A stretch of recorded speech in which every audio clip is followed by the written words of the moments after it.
Ok, bonjour tout le monde. Nous sommes mardi le 12 septembre 2023 et il est environ 10h30 le matin. Je vais vous lire un autre extrait de mon roman autobiographique en construction, de mon livre que je voudrais publier plus tard si j'ai réussi à le faire. Donc, ça s'appelle Monsieur Inch'Allah a disparu. Partie roman autobiographique. Rédigé le mercredi 21 décembre 2022, environ vers 14h l'après-midi. Et maintenant, lu aujourd'hui, le 12 septembre 2023, vers 10h30 le matin. Alors qu'il était environ 17h30 du soir, un dimanche soir, jour du Seigneur, j'ai eu une conversation très intéressante avec Monsieur Inch'Allah. Vous vous souvenez de lui pour lequel je ne me sentais pas digne d'être son cheval, sa bride, puisqu'il est trop parfait pour moi? Eh bien, nous nous étions réconciliés au courant de la journée de ce même dimanche. Il m'avait répété pour je ne me souviens plus, il m'avait rejeté pour je ne me souviens plus quelle raison.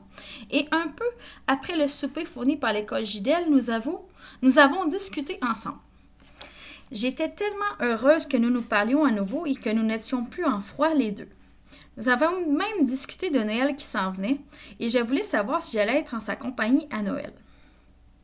Il m'avait mentionné qu'il avait le choix d'aller visiter de la famille, des amis ou de rester à l'hôpital, à son choix. C'était sûrement un des professeurs haut gradés qui lui avait dit cela, ou plutôt qui lui avait offert ce choix.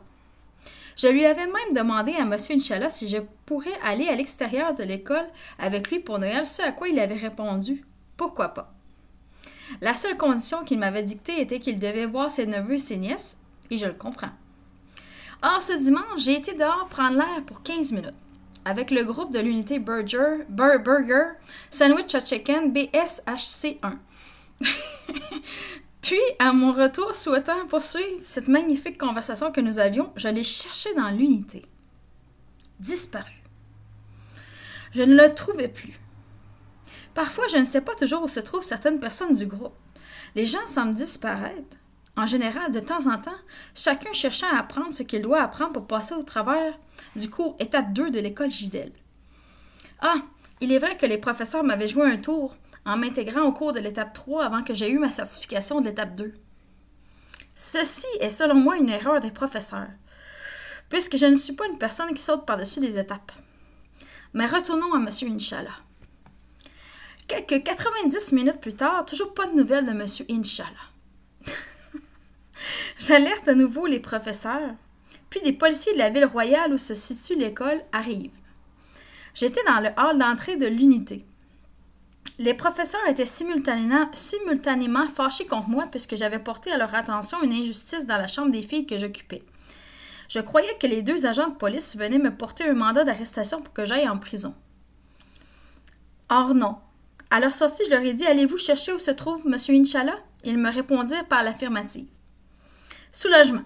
On allait chercher où se trouve mon bébé.